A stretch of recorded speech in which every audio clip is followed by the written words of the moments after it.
ഇതാണ് ഇന്ന് പലപ്പോഴും കേരളത്തിലെ ഒരു സിറ്റുവേഷൻ. ഈ ഒരു സിറ്റുവേഷനിൽ സദാചാരം എന്ന വാക്കിനൊരു പൊളിച്ചെടുത്ത് ഇവിടെ ആവശ്യമില്ല.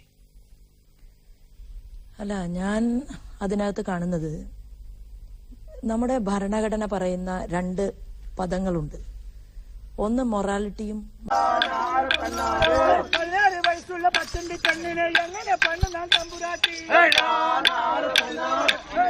മറ്റൊന്ന് ഡീസൻസിയും.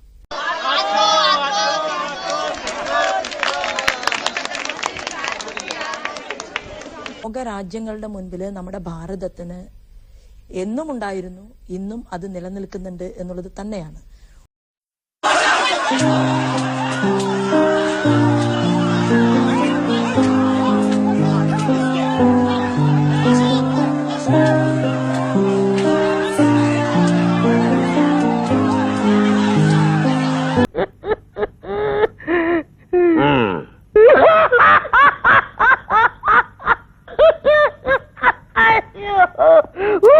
മലയാളി ഹൗസിൽ പോയി ഈ പറയുന്ന കാര്യങ്ങളൊക്കെ കാണിച്ച രാഹുൽ ഈശ്വറിന് എന്ത് ധാർമ്മികതയുണ്ട് ഇവിടെ ഇതിനെതിരെ സംസാരിക്കുവാൻ? ആ വിമർശനം പൂർണ്ണമായി എന്തായാലും മറൈൻ ഡ്രൈവിൽ മലയാളി ഹൗസിനുള്ളിൽ നടന്നതിനേക്കാൾ കൂടുതലൊന്നും മറൈൻ ഡ്രൈവിൽ നടന്നിട്ടുണ്ടെന്ന് എനിക്ക് തോന്നുന്നില്ല.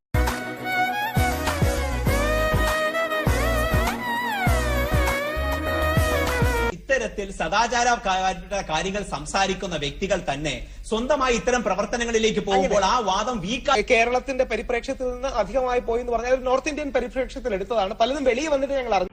മനസ്സിലായില്ല കാര്യം. അല്ല, പക്ഷെ വെളിയിൽ വന്നിട്ടേ അറിഞ്ഞുള്ളൂ എന്ന് പറഞ്ഞാൽ അറിയാതിരുന്നാൽ എന്തും ചെയ്യാം. അങ്ങനെയല്ല. അകത്തു നിന്ന കാര്യങ്ങൾ എഡിറ്റ് ചെയ്ത് കട്ട് ചെയ്ത് കാണിക്കുമ്പോൾ പലതും ഉള്ളിൽ നിന്ന കാര്യം അല്ല വെളിയിൽ വന്ന് നമ്മൾ മനസ്സിലായില്ല.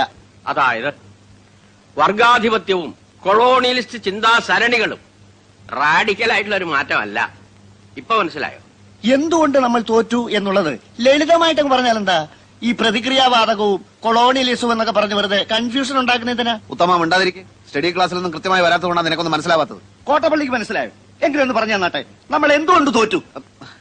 കുമാരപിള്ള സാറ് നമ്മുടെ താത്വിക ആചാര്യനാണ്. തൽക്കാലം അദ്ദേഹം പറയുന്നത് നമ്മൾ കേട്ടാ മതി.